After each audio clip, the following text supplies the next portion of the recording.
Très bien. On est super content que tu sois avec nous. Oui, de même, merci. Alors Camille, je vais déjà te présenter. Tu es fondatrice de la marque de beauté Yolène Paris. Comme je disais, tu es aussi influenceuse. Tu as lancé la marque. Tu es suivie par 550 000 personnes sur Instagram. Et tu as une imagerie très vintage, poétique même, qui correspond à beaucoup de fantasmes parisiens. À côté de ça, tu as écrit ton premier roman qui s'appelle J'aime, aux éditions Albin Michel. Et tu dépeins une relation toxique entre une fanatique des temps modernes et son idole de la toile. Et tu collabores aussi avec des maisons de prestige, notamment Chanel Beauty, Agatha, etc. Alors Camille, j'ai fait une présentation assez globale, je dirais, mais j'aime bien demander à chaque fois aux talents comment ils se présenteraient en quelques mots. Qu'est-ce que tu dirais de toi ? Je dirais que pour moi, ce qui est important, c'est d'explorer plusieurs choses. Donc, il y a effectivement cette présence sur Instagram qui est assez importante.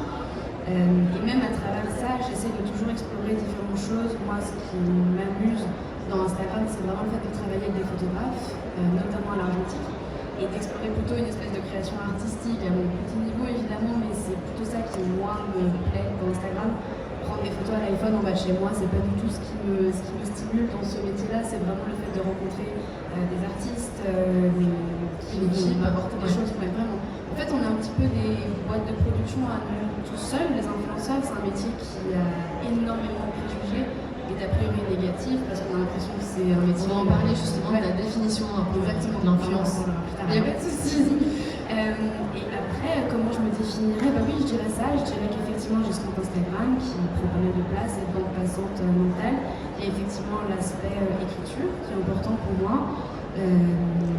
Et effectivement, ma marque de cosmétiques que j'ai créée il y a 3 ans. Et voilà.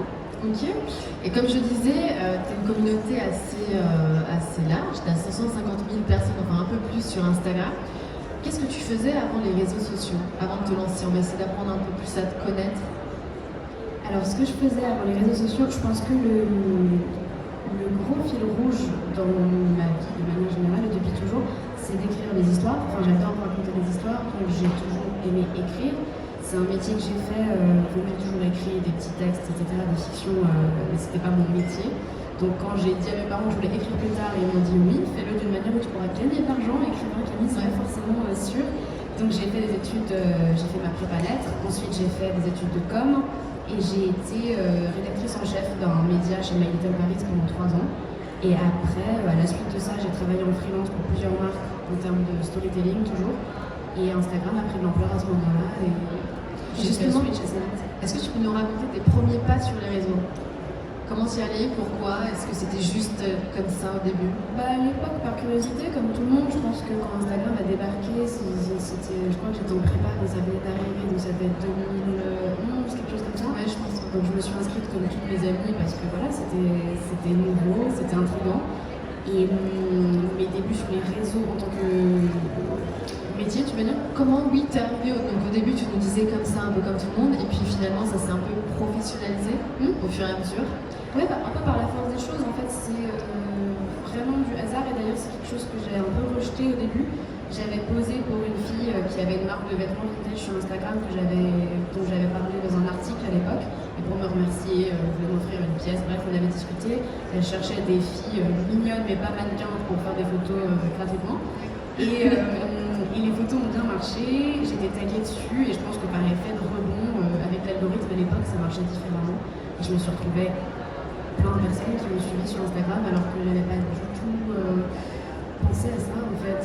Moi je dis beaucoup oui aux choses parce que je suis très curieuse et que j'aime bien tester. Mais j'avais pas vu ça venir du tout. Ça m'a fait peur, donc j'avais pas forcément envie d'être suivie par 5 000, 6 000, 7 000, ça s'arrêtait pas.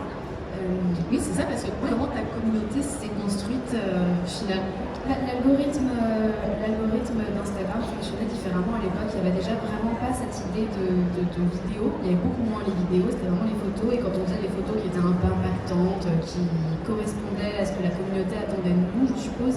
Je travaille pas chez Instagram, mais c'est un peu ce que j'ai pu constater. Ça marchait bien en fait, ça finissait dans l'explorer des gens et on se faisait découvrir assez facilement. Et après, il y a eu des articles, j'ai eu la chance d'avoir des articles dans des très beaux médias comme Vogue, comme Cosmopolitan, comme je crois qu'il y a eu Vanity Fair. Il y a eu pas mal de petits relais sur Ça avait renforcé la visibilité. Voilà, exactement. D'accord. Et est-ce que justement cet élan vers toi, ça t'a donné plus de confiance ou pas du tout? Finalement, c'était un peu c'est arrivé comme ça. Ça m'a un peu terrorisée au début parce que je pense que j'ai quelque chose. Une de mes grosses vulnérabilités, c'est que j'ai peur de décevoir les gens. Donc j'avais peut-être peur de. Déjà que c'est difficile dans mon entourage quand on commence à se dire qu'on va décevoir des 5 000, 6 000, 10 000, 20 000 personnes. Forcément, la proportion de personnes qu'on risque de décevoir est plus grande. Et je pense que pendant longtemps, je me suis d'ailleurs un petit peu enfermée dans quelque chose, dans un type d'image qui correspondait à ce que les gens attendaient de moi et qui était en fait plus la construction d'un personnage que qui je suis moi. Après, c'est quelque chose que j'ai fait pour me protéger aussi moi dans ma vie privée. Je partage très peu ce que je fais en temps réel. Je ne suis pas du tout dans la prise de parole constante. Mais ouais, j'ai oublié ta question. Non, c'était ça. Est-ce que ça t'a donné un peu plus confiance ou au contraire, ça t'a fait un peu peur du coup au début? C'est très ambivalent. De toute façon, les réseaux sociaux, c'est jamais blanc ou noir. Avec les réseaux sociaux, c'est vraiment des nuances. Je pense que oui, c'est ambivalent parce qu'à la fois, ça m'a donné confiance. C'était un moment de ma vie où je me cherchais un petit peu, j'essayais à voir, à explorer surtout. Et en même temps, c'est vrai que c'est terrifiant parce qu'on sait qu'on est scruté, que c'est à la fois un espace très ouvert, les réseaux sociaux, et c'est une super chose, mais en même temps, ça fait aussi que n'importe qui, Madame Michou, derrière son ordinateur, peut envoyer des choses qui sont assez violentes en temps. T'as reçu des choses justement violentes? On a l'impression que Instagram est un réseau très bienveillant. De toute façon, si les gens te suivent sur Instagram, c'est qu'a priori ils aiment ce que tu fais. Donc non, j'ai pas eu ça sur Instagram, un petit peu, mais ça va. J'ai eu des gens qui étaient un peu obsédés par moi, et c'est pour ça que j'ai développé ça dans mon livre. Mais non, c'est sur YouTube. YouTube est un espace assez vindicatif, assez véhément si tu vous mettre de la distance, quoi. C'était pas mon cas à l'époque et ça m'a un petit peu refroidi. Et est-ce que tu as eu l'impression que ton comportement il évoluait en fonction de ta communauté qui s'élargissait? Non, pas du tout. Non, je pense que je suis très discrète dans la vraie vie. Non. Je pense que c'est bien. Enfin, je mets vraiment le maximum de distance possible avec tout ça et je pense que j'ai un peu approché mon compte comme j'approchais les marques à l'époque. Enfin, pour moi, Camille Yolène aujourd'hui, mon compte qui est suivi par tout ce monde, et c'est un petit peu fou. Je l'approche un peu comme une marque aussi en me disant ok, voilà, c'est devenu une marque, c'est vrai. Ton image, comme je disais au tout début, elle est très poétique et à la fois vintage. Enfin, vraiment, elle plaît et ça se voit parce que tu es très suivie. Je voudrais savoir si elle représente vraiment la personne que tu es. Bah oui, en tout cas, une facette de ma personnalité, c'est sûr. Je pense que j'aurais jamais créé un personnage de toute pièce. Oui, la vraie question, c'est qui es-tu finalement? Est-ce que c'est... On le sait, bien sûr. Enfin, merci, j'en sais rien. Non, c'est une partie de toi. Je pense qu'il y a ce côté qui, moi, m'amuse dans Instagram aussi, c'est que j'ai toujours aimé jouer des personnages, j'ai toujours aimé écrire des personnages, j'ai toujours adoré faire du théâtre, j'adore imaginer des types de personnalités quand j'écris. Je pense qu'Instagram permet ça en image aussi, et ça permet de développer, de tirer des films de soi-même aussi. Donc je pense que c'est un espace où je me sens à la fois moi-même, et c'est un terrain de jeu, et c'est un laboratoire en fait, même pour moi. C'est une expérience? Ouais, c'est un peu une expérience. Ok. Comment tu définirais, on en parlait tout à l'heure, l'influence? C'est difficile cette question parce que j'ai un peu de mal avec ce mot. J'en parle d'ailleurs dans le bouquin, il y a un passage là-dessus. Je pense que c'est un peu, comment dire, un peu présomptueux de dire qu'on influence les gens. En fait, j'en sais rien, à vrai dire. Je sais pas si j'influence les gens. C'est ce que les haters pourraient dire, c'est-à-dire les influenceurs qui sont sur un compte, on veut vraiment être médisant, mais au final, vous êtes influenceur parce que vous êtes très suivi. Oui, mais qui l'a dit et pourquoi? Et est-ce que je pense qu'on s'attache aux chiffres, voilà, quand on le dit. Mais c'est pour ça que quelle est ta vision à toi de l'influence? Pour moi, ma vision de l'influence, c'est plus une notion comment dire, d'élan, d'inspiration, vraiment d'influencer. Je pense que c'est plus que ça va faire naître des choses chez certaines personnes qui vont soit se reconnaître, qui vont soit se dire c'est vrai que j'ai envie d'aller explorer ça en moi, d'après ce qu'a posté cette fille, ce mec, ce média. En plus, l'influence aujourd'hui, je trouve que c'est assez intéressant parce que c'est très rebattu avec le fait qu'il y a des personnes qui ne sont pas influenceurs de base, qui deviennent influenceurs par leur communauté. Tu regardes un Pierre Ninet, par exemple, aujourd'hui, il est complètement influenceur. Et c'est fou d'imaginer ça parce que c'est un mot qui a l'air tellement empreint de clichés négatifs qu'on n'a pas envie de la poser à certaines personnes, alors que de fait, on peut dire que les réseaux sociaux, on les un peu tous. Je pense même quand on n'est pas très suivi dans notre groupe de potes, on est influenceur aussi. Et c'est pour ça que pour moi, ça n'a pas trop de sens ce mot en fait. Mais donc je parlais plutôt d'inspiration. Ouais, je dirais une certaine aura, quelque chose que tu dégages qui résonne ou non chez les gens, et c'est ce qui fait que certaines personnes te suivent et pas d'autres. Ou que certaines personnes arrêtent de te suivre d'ailleurs parce qu'ils se retrouvent plus. Et alors justement, c'est la question que j'allais te poser, c'est-à-dire s'il y a des influenceurs, il y a des influencés, et qui sont les tiens? Est-ce que tu les as rencontrés? Est-ce que tu sais un peu les profils des gens qui te suivent en général? Alors il y a ceux que je rencontre dans le cadre professionnel où c'est pratiquement là, je sais que je te rencontre et que tu me suis, etc. Et donc c'est chouette, ça permet de donner lieu à des jolis échanges. Et après il y a les gens, entre guillemets, dans la vraie vie, oui, ça m'est arrivé plusieurs fois qu'on m'arrête dans la rue. Et c'est toujours très bienveillant, il n'y a jamais une situation gênante. Mais pour le coup, c'est vraiment quelque chose que je suis allée chercher dans la fiction, dans mon livre. Et à contrario, qui t'influence toi? Qui m'influence moi? Qui t'inspire finalement? Ça va plutôt être des films, des livres c'est toujours la question quand on la pose, on n'a aucun nom qui vient. Il n'y a pas de rêve. Du tout, ça va plutôt être des artistes en fait qui vont influencer, des peintres, des écrivains. Ça va plutôt être ce genre de choses. Moi je suis pas du tout dans la mode en fait. C'est ça, ça me fait rigoler quand on m'associe à un profil assez mode parce que je suis littéralement habillée pareil tout le temps. Oui, c'est vrai qu'on va mode et beauté. Ouais, mais en fait, non, pas du tout. Là, pour le coup, j'ai quelques amis, j'ai une amie influenceuse qui, elle, est très mode et ça la fait vraiment rire parce qu'elle dit que tu n'es pas du tout en fait. Et tu dis ça, c'est-à-dire tu penses que tu n'as pas de culture mode ou ça t'intéresse déjà plus que ça? Je l'assume, absolument. J'ai aucune culture mode et ça m'a jamais particulièrement intéressée. Moi, ce qui est important pour moi, c'est de me sentir bien dans mes vêtements et de porter des vêtements par des marques qui ont des bonnes valeurs, mais j'ai pas ce truc de moi, ça me fascine les gens qui sont je pense qu'il y a des gens qui sont fascinés par la mode comme moi je suis fascinée par la littérature et je trouve ça génial de justement rencontrer ces personnes-là. Mon amie dont je te parle là, Sabina Sokol, elle est très très mode, elle connaît tout, elle est capable de parler de la vibe années 60 versus années 80 de telle maison de couture et je trouve ça assez fascinant, ouais. Et ça me fait rire qu'on m'associe à ça alors que moi je connais rien, vraiment rien du tout. Et qu'on t'associe, tu veux dire les marques en fait qui te contactent en général ou les gens qui t'associent à ce profil mode et beauté? Non, c'est plutôt les marques. Je pense que les gens qui me suivent ne me suivent pas forcément pour mes looks. Je pense qu'ils vont plus aimer, si je peux le dire, la façon dont je vais les photographier et l'ambiance dans laquelle je vais les mettre que vraiment les looks que je vais créer parce que j'ai pas cette sensibilité-là de faire je vais mettre ce pull avec ce pull, ça va être super.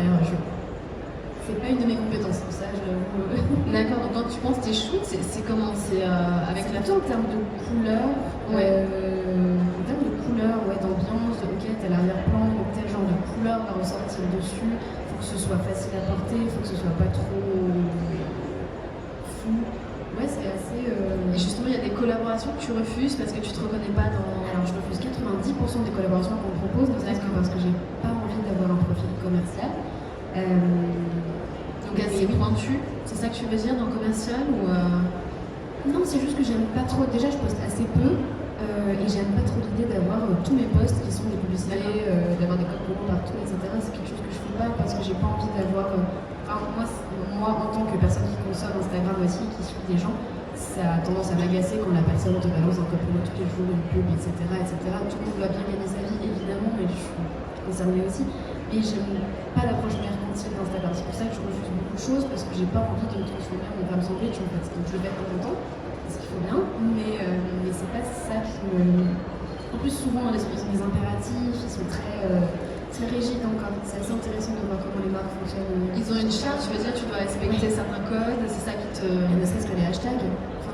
Qui utilise encore des hashtags aujourd'hui, je sais pas si on a là, mais. Vraiment, sur Instagram, il n'y a pas de hashtag. Personne va regarder. C'est ça qui est cool. D'accord, ok, donc c'est dans les consignes qu'on t'envoie des fois qui peuvent te braquer. Aussi. Bon, me braquer, c'est un grand mot, je suis jamais braquée, mais oui, me faire sourire. D'accord. Ma prochaine question, c'est plutôt qu'est-ce que tu esquiverais, qu'est-ce qu'il faut esquiver dans l'influence?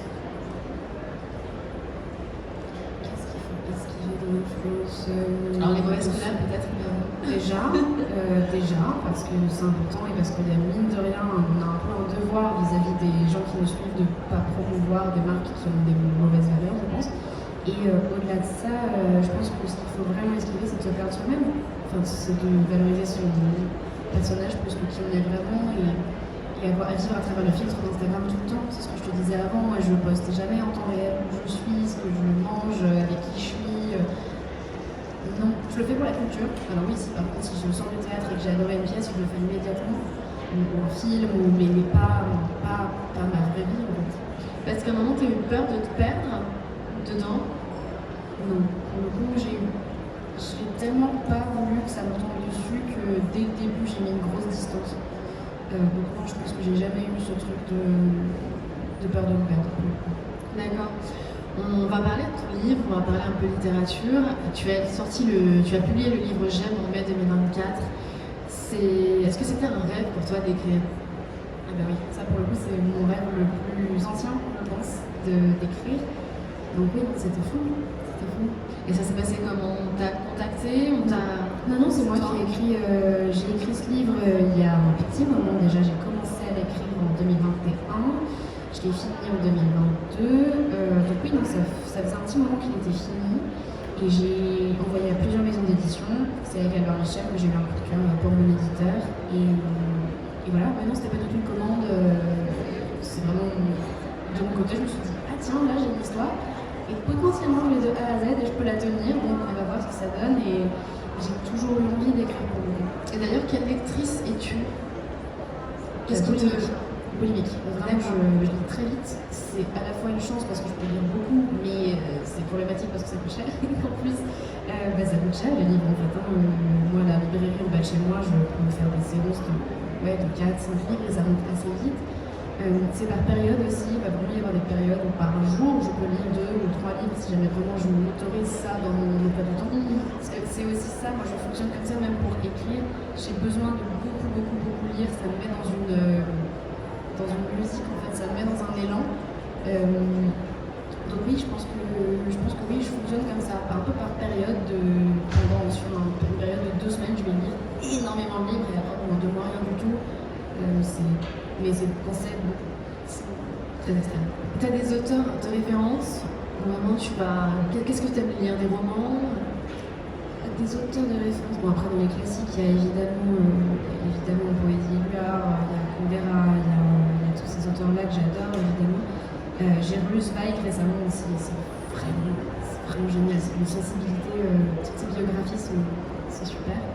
Et dernièrement j'ai beaucoup aimé Emma Becker. J'ai découvert Emma Becker avec Le Mal Joli qu'elle a publié à l'intérieur de septembre.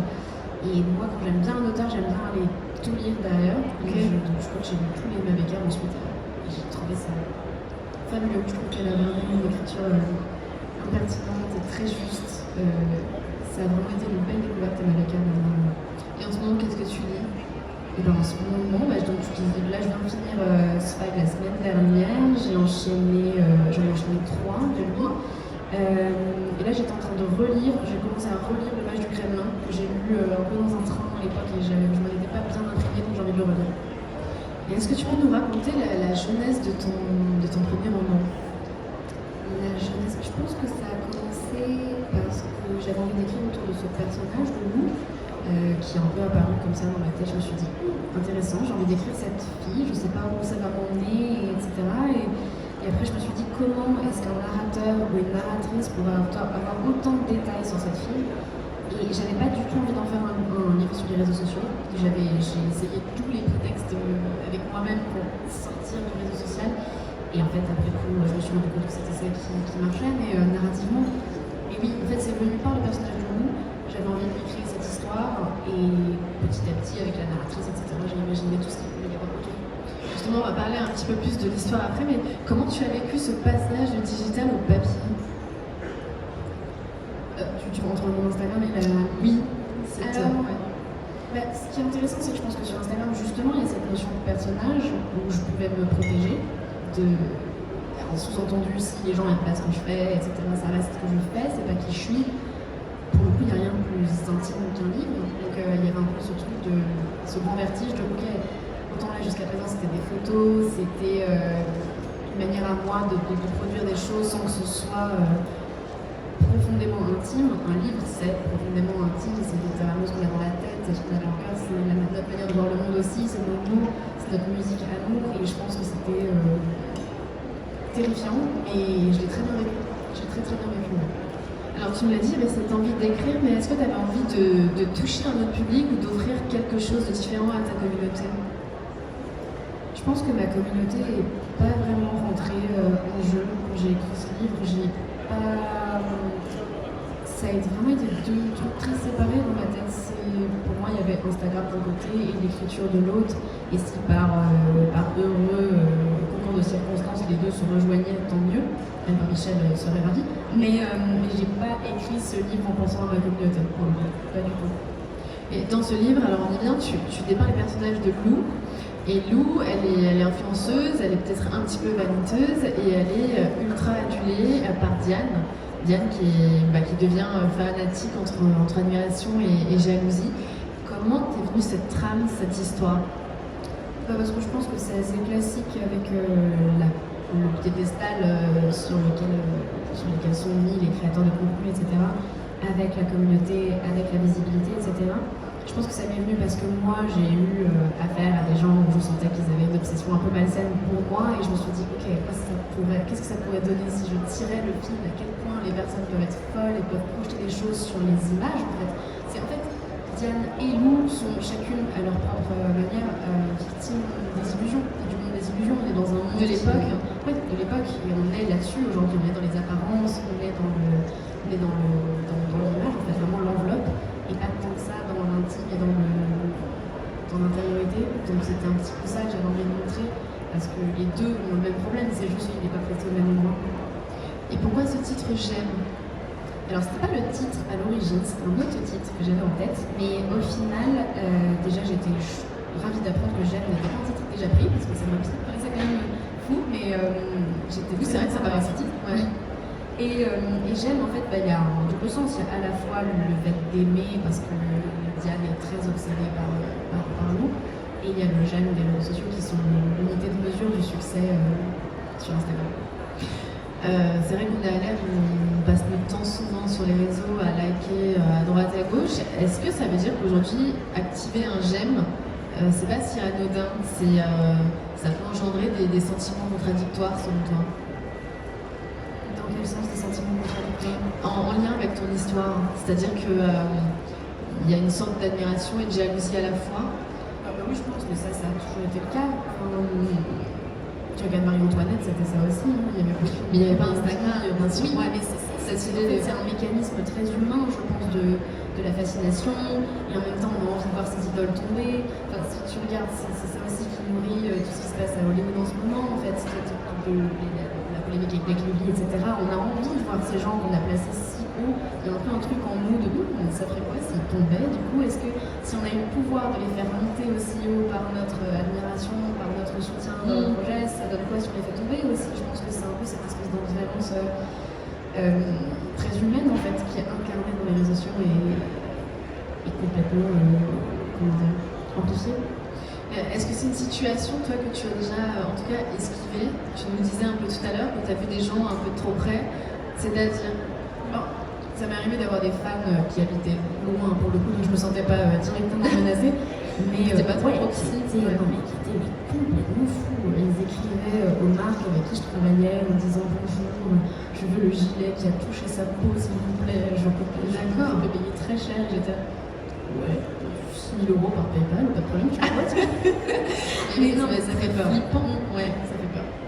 Ça fait un peu peur et bon, je pense que encore une fois, c'est une caisse de résonance de la société, les réseaux sociaux. Je pense qu'il y a de ça partout dans la vraie vie.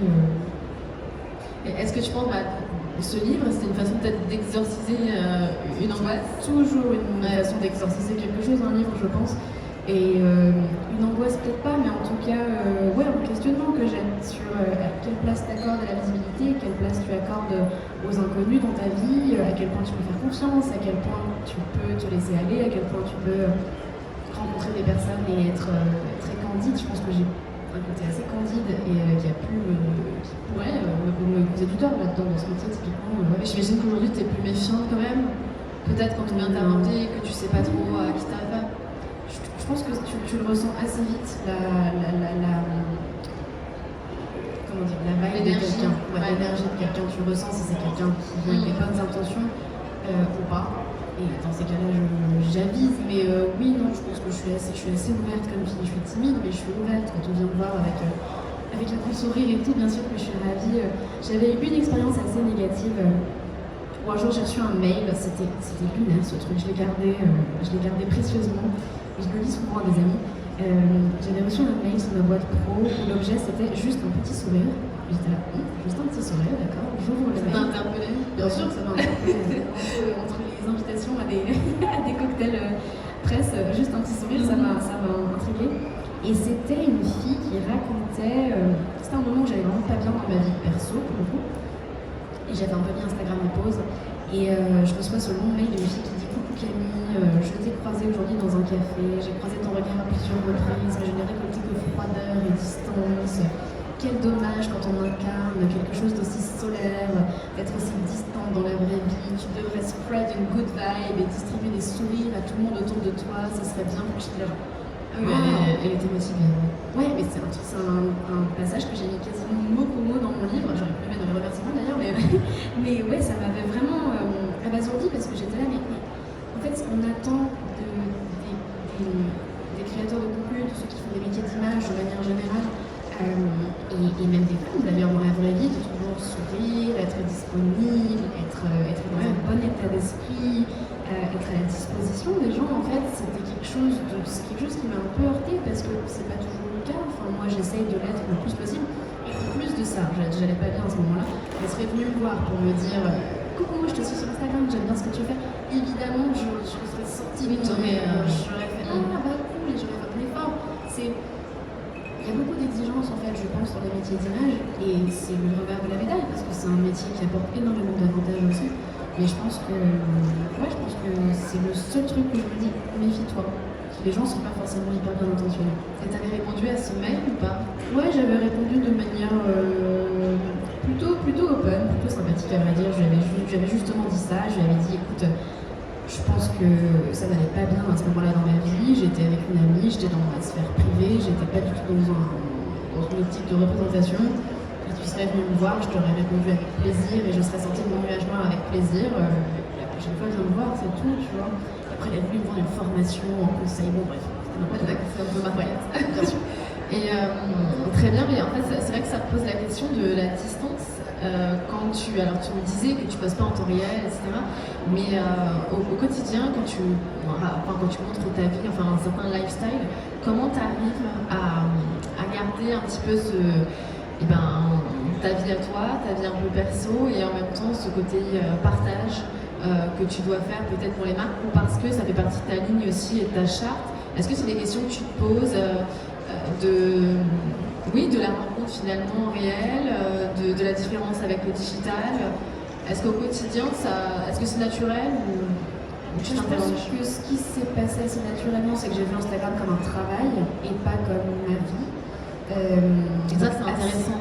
Assez vite, je me suis dit, si Instagram est mon travail, ça veut dire que oui, je vais prévoir tel jour de 10h à 11h30 shooting, de 14h à 15h rendez-vous avec une marque, de 17h à 19h autre shooting, à 19h30 événement, et ça va être des horaires de travail. Et effectivement, la différence d'Instagram, en fait, on se dit aujourd'hui avec les mails, pas tant que ça, la différence d'Instagram avec un métier de bureau, par exemple, c'est que à 21h, je suis encore en train de scroller, d'une certaine manière, je suis encore dans le travail. Et même en vacances, par exemple, alors oui, on a cette possibilité de partir en vacances, entre guillemets, tout le temps, mais en fait, on n'est jamais vraiment, parce que c'est un métier faire du contenu, exactement. Après, moi, ça, je mets beaucoup de distance aussi par rapport. En fait, je pense que j'ai eu 2 ou 3 mini burn-out ces dernières années parce que j'ai voulu faire trop de choses et aujourd'hui je fais vraiment attention à ça. Je m'accorde vraiment. Ça m'arrive de ne pas poster pendant 3 semaines et je m'en fiche. Si j'ai pas de jolies choses à proposer, si j'ai pas de photographe avec qui on a un board et qu'on a envie de shooter quelque chose, je vais pas me forcer, je vais pas forcer les gens à travailler avec moi. Ça m'arrive d'avoir des petites périodes de de pause qui me permettent à ce moment-là d'écrire. Et puis j'essaie de jongler entre toutes mes différentes activités en préservant moi et en préservant les autres. Et je pense que c'est important. Et c'est bien parce que tu es maîtresse de ce que tu fais, parce qu'il y en a qui ont des agents et qui disaient il faut que tu peux J'ai un agent pour le coup, d'accord. mais je suis assez indépendante aussi. On travaille en mode Pas, intelligence. Non, il ne m'impose jamais rien. Du coup, j'ai pas envie de le faire. Pas me forcer. Donc non, non, on travaille bien, on a une bonne relation, il comprend ça. Moi, je suis assez. J'aime pas non plus me mettre trop en scène, donc je mets toujours beaucoup de distance avec ça et j'essaie de aussi cultiver beaucoup le fait d'écrire, de chanter, de rencontrer des gens, etc. Donc, Et t'as sorti ton bouquin, t'as sorti ton livre et tu as fait des séances de dédicaces. Comment ça s'est passé quand tu as rencontré tes lecteurs, tes lectrices? C'était génial, pour le coup, c'était très très émouvant. Après, quand je les ai rencontrés, c'était jamais mes lecteurs encore, parce qu'ils n'avaient pas encore le livre. Donc c'est des personnes qui sont plutôt intriguées par l'histoire que tu vas raconter, qui ont envie de la lire, qui ont envie d'échanger avec toi sur comment est-ce que ça t'est venu.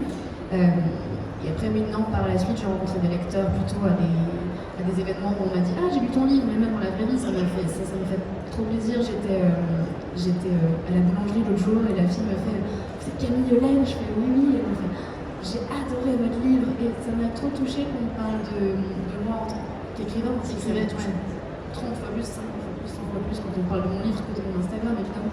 Même si c'est lié, il y a quelque chose de... Mon livre, c'est vraiment moi, d'une certaine manière. Est-ce que tu penses à un second roman? Oui, bien sûr.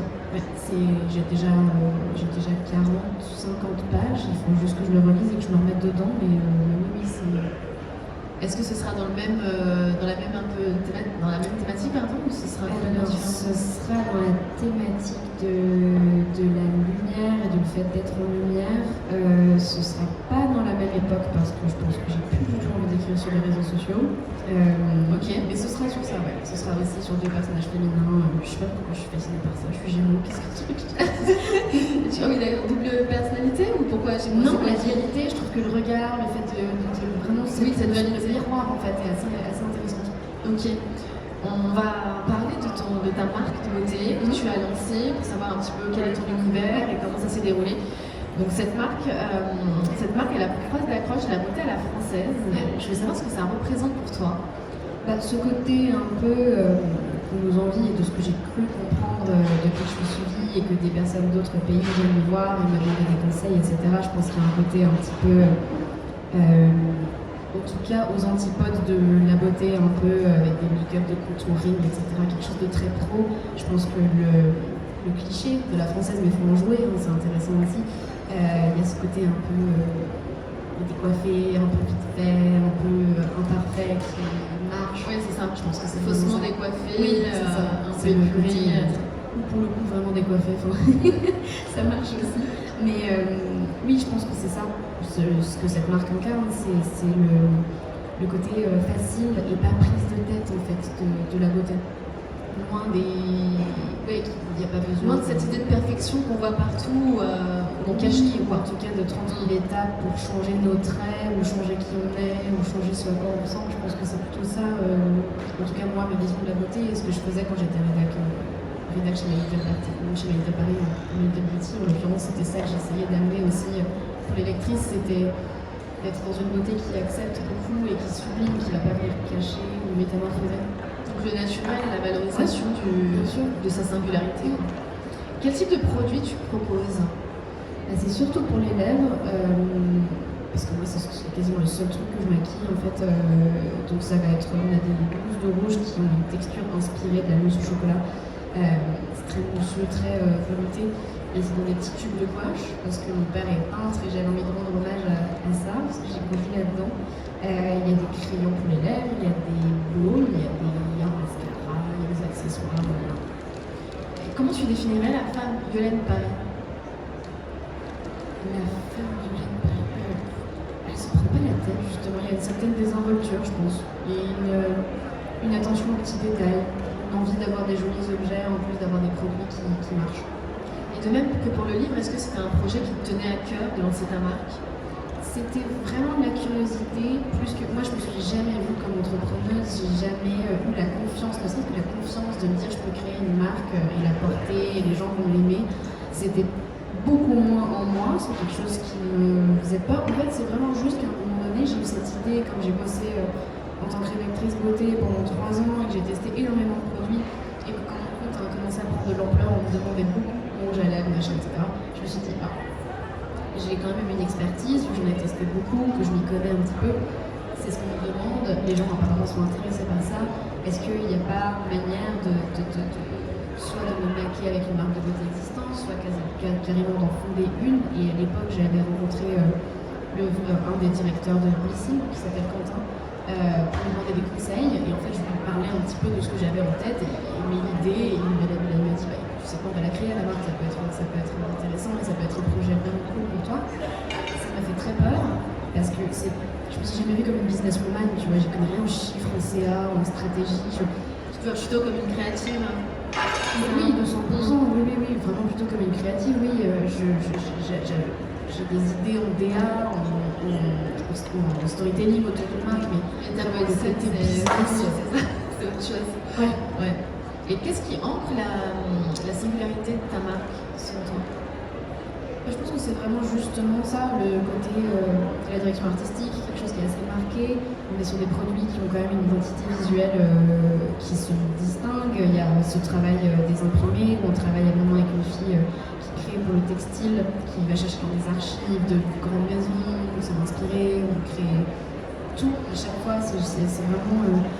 c'est une attention au détail, le fait d'aller toujours chercher un univers dont on s'inspire, un univers artistique dont on s'inspire pour chaque lancement, que ce soit le cinéma, le dessin, la peinture, il y a toujours un petit peu ça, et je pense qu'il y a ce côté effectivement objet où on a envie de l'avoir avec soi, de le montrer, de le partager. Je pense que c'est ça aussi qui distingue ces produits. Et tu as des formules qui sont très mignonnes. Ouais, tu as ta marque et tu collabores aussi avec d'autres maisons, je pense à Chanel Beauty, Agatha, Chloé. Quelle valeur tu souhaites préserver quand tu travailles avec ce type de marque? Déjà, de jamais faire de concessions avec moi-même sur les marques avec qui je travaille, parce que si j'en fais avec moi-même, en fait, c'est la porte ouverte pour en faire aussi avec ma communauté. Et même si ma communauté est très distante de moi, d'une certaine manière, je sais qu'ils existent et j'interagis avec eux, évidemment. Et j'ai moins ce truc comme peuvent l'avoir des profils comme Léna Mafouf, par exemple, qui est très en lien direct avec sa communauté. Moi, je pense que j'en garde plus une espèce de mood vivant pour les gens, pour qu'on interagisse un peu. Mais j'estime que je leur dois d'être fidèle à moi-même, de ne pas vanter les mérites d'une marque qui ne me ressemble pas ou dont je n'approuve pas les comportements ou les valeurs. Donc oui, c'est comme ça que je sélectionne. Et évidemment que moi, mon rêve et mon ambition, c'est de travailler avec des marques qui me font rêver. Donc oui, Chanel, c'est une grande chance de travailler avec eux. D'ailleurs, quand tu collabores avec eux, comment ça se passe? Vous établissez un moodboard ensemble? Alors, c'est plus de Chanel, ils sont très ouverts. C'est plutôt moi qui vais vers eux et qui leur dis écoutez, j'ai pensé à ça, j'ai pensé à tel univers, ce serait telle pièce, qu'est-ce que vous en pensez? Et généralement, ils laissent carte blanche, ils sont vraiment très ouverts. Et c'est un plaisir de travailler avec eux. Pour le moment, c'est pas eux qui sont le plus avec un projet. Ils proposent de temps en temps, j'ai déjà eu des invitations pour des événements, des choses comme ça, mais c'est sur le long terme. Et c'est ça que j'aime bien aussi avec ce genre de marque. Déjà, il y a une grande chance d'être prestigieux associé avec eux, bien sûr. Et puis en plus de ça, ils ont énormément de références. C'est des gens passionnants avec qui parler. On sent qu'ils sont nourris artistiquement. Il y a une histoire. Et bien sûr. Et en plus de ça, tu sens que c'est sur le long terme, on n'est pas sur l'immédiateté, on n'est pas sur une campagne, on n'est pas sur quelque chose de cadré. C'est vraiment quelque chose de très ouvert d'esprit et c'est ça qui est agréable. Je peux leur proposer 3 shootings radicalement différents, ils vont dire oui à tous, ils vont faire ok, tu peux faire ça, et puis ça, il ne va pas y avoir comme une autre marque qui va venir me voir spécifiquement pour un produit qui va venir alors, il faut que la lumière soit comme ça, il faut que ce soit filmé comme ça, que ce soit telle durée, que ce soit telle... Là, c'est vraiment un brief, comme j'ai pu moi en donner à l'époque quand je travaillais pour des marques, ou comme j'ai pu en exécuter quand je travaillais dans l'écriture pour des marques. C'est assez drôle la différence de management ou de vision de la création de photos pour le coup. Qu'est-ce qu'il faut esquiver dans la beauté? la même chose que dans l'influence, de se perdre soi-même, de vouloir de tomber dans quelque chose de tomber dans une illusion de j'aimerais ressembler à telle personne, je vais tout faire pour m'en rapprocher, on risque de se perdre soi. Qu'une personne réveille chez nous quelque chose de j'aime bien ce qu'elle dégage, c'est cool, mais aller copier quelqu'un, je pense que c'est plus problématique.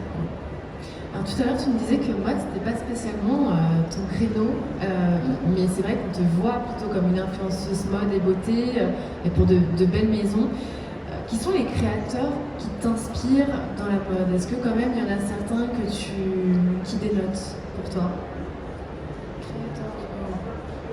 Tu veux dire des marques ou des marques? Des marques, ouais, plutôt. Des marques, des designers. Là, je voyais par exemple, tu as un Haut Courrèges. Est-ce que c'est une maison qui te... Courrèges, c'est une marque qui me parle, par exemple, parce que c'est des pièces qui n'ont quasiment pas bougé depuis des années. Il y a un côté intemporel, le fait qu'on va pouvoir le porter longtemps, que c'est pas quelque chose de jetable, c'est des belles matières. Et puis en plus, à l'époque, c'était vraiment encore plus des belles matières. Ouais, je pense que les marques qui incarnent ça, qui incarnent des intemporels dont on se lasse pas, je pense que c'est le plus important pour moi, mais vraiment des basiques où je sais que je vais porter les fringues minima 20, 30, 40 fois, toujours les mêmes chaussures, les mêmes manteaux, les mêmes sacs. J'ai assez peu de choses chez moi, en fait, j'ai assez peu de vêtements, parce que je pense que c'est important d'avoir des vêtements qu'on va remettre en fait aussi. Et justement, est-ce que tu te reconnais dans cet entrain générationnel de la mode engagée? C'est vrai que les millennials et la Gen Z ont des valeurs éthiques, inclusives, etc. Est-ce que toi, c'est quelque chose qui te parle quand tu choisis des vêtements, des pièces, comment tu t'habilles? Ça serait super dur de répondre à cette question. Non, je m'en tape. Non, j'en ai rien à faire. Non, mais bien sûr. Est-ce que tu es très sensible? Est-ce qu'il y a des choses, justement, tu parlais de vintage, donc c'est des fripes aussi peut-être pour toi? Bien sûr, oui, moi j'achète peu et j'achète beaucoup, soit effectivement des marques qui ont été des pièces où je sais que je vais les porter longtemps. Comme tout le monde, je suis imparfaite, donc ça m'arrive d'acheter de la fast fashion, parce qu'évidemment ça m'arrive d'acheter de temps en temps quelque chose chez Zara, tu vois, mais je l'achète toujours en me disant est-ce que je vais porter cette pièce un minimum de fois, vraiment je vais l'utiliser jusqu'au bout, quoi. Il y a eu un moment donné dans ma vie où j'étais plus dans cette recherche stylistique de qui je suis, etc. Et j'explorais les trucs, mais vraiment n'importe quoi. J'achetais des pièces que je mettais 3 fois et en fait je me rendais compte que je voulais me prouver que je pouvais le porter, mais en fait ça n'allait pas. Là en ce moment, c'est vraiment plus ok, j'ai identifié ce que j'aime, ce qui me va. C'est avec ouais, je vais les mettre tout le temps, quoi. Et t'es passé par différents styles du coup, ou pas? Ou t'as toujours eu cette... Ça a toujours été un petit peu, mais même aujourd'hui, je sais même pas si j'ai vraiment un style. En fait, c'est ça tu vois, je suis incapable de dire si j'ai vraiment un style. Mais il y a un côté très parisienne, assez chic, je dirais, décontracté, mais chic, quoi. Ouais. Est-ce que ça te va? Ouais, ça me va. Donc, tu es aussi bien, enfin, tu es dans la littérature, la mode, la beauté, tu as lancé ta marque. Dans l'influence, est-ce qu'il y a un autre domaine vers lequel tu diriges des multicasquettes? Oui, alors moi tu essayes à tout. J'essaye toujours de tout essayer et je crois aussi beaucoup aux rencontres qu'on fait. Là, dernièrement, j'ai rencontré pas mal de musiciens et je me suis mise au piano parce que j'en ai fait quand j'étais plus jeune et j'ai complètement arrêté parce que je suis pas très disciplinée. Et là, je me suis dit pour mes 30 ans, je vais essayer d'être un petit peu plus. Donc, je me suis repris au piano et moi, en ce moment, je rencontre des musiciens, j'aime bien chanter, ça m'amuse beaucoup. D'écrire des textes, Il y a un projet qui pourrait être en vue? Non, c'est vraiment juste pour le moment, c'est vraiment juste de l'exploration. J'essaie toujours de ne pas mettre d'exigence de résultats, vraiment juste de faire un tour, d'aller voir et on verra si ça donne quelque chose, c'est super, et si jamais ça devient, c'est pas grave. J'aurais appris le piano. Et côté professionnel, est-ce que tu as des projets en cours, des choses qui tiennent à cœur pour cette année? Qu'il faut que j'écrive et qu'il faut que je finisse cette année surtout. T'aimerais le sortir l'année prochaine ou fin d'année peut-être? Ça prend du temps la publication, surtout que je pense qu'il sera plus long, donc à la relecture, je sais pas encore. Autant le premier, j'ai eu de la chance, entre guillemets, parce qu'on n'a quasiment rien touché au texte d'origine, ne serait-ce que dans la structure, dans la manière d'écrire, etc. Il a vraiment été validé quasiment comme ça. Le deuxième, j'en sais rien, il est plus long, il est plus enversifié, donc c'est possible qu'on me dise alors non, il faut que tu revois entièrement ta trame. C'est difficile de tabler sur une date de publication quand tu l'as pas fini, pour le coup. Mais j'aimerais bien le finir. Si cette année je peux le finir, c'est déjà super. Ok, on aura hâte de le lire en tout cas. J'ai hâte de le lire. Merci beaucoup Camille. Merci. Je voulais savoir s'il y avait des questions Est-ce que vous avez envie de poser des questions à Camille sur l'influence, la littérature, la beauté? Ah, il y a une question. Coucou. C'était très agréable d'écouter l'échange. Moi j'avais une petite question, parce que j'adore la lecture. Quels sont tes livres de chevet, ou ça peut être un ou plusieurs, mais vraiment le livre qui t'a bouleversé dans ta vie, que tu offrirais? Un livre qui m'a bouleversée. Alors, pêle-mêle, moi, un grand classique que je relis souvent, et d'ailleurs je voulais le relire cette année, c'est Le Petit Prince. Je ne sais pas si tu l'as lu, parce que c'est lu enfant, mais en fait, il faut le lire adulte, c'est 10 fois mieux adulte. En fait, il y a tellement de choses qu'on comprend, c'est tellement sensible et délicat, c'est vraiment génial. Il y a dernièrement, qu'est-ce que j'ai beaucoup aimé? Il y a Mon Maître et mon Vainqueur de François-Henri des Arabes, qui est un très très bon livre. Il y a Kundera, de manière générale, c'est pareil, c'est mon Bible. Qu'est-ce que j'ai lu de bien ça fait longtemps? Et Mabeka, dont je parlais avant, c'est vraiment vraiment chouette. C'est déjà pas mal. Oui, c'est déjà pas mal. Merci beaucoup. De rien, mais n'hésite pas, je peux y réfléchir et t'envoyer une liste. Merci. Est-ce qu'il y a d'autres questions? Merci beaucoup Camille, merci à toi pour ce moment, c'était très sympa. Merci.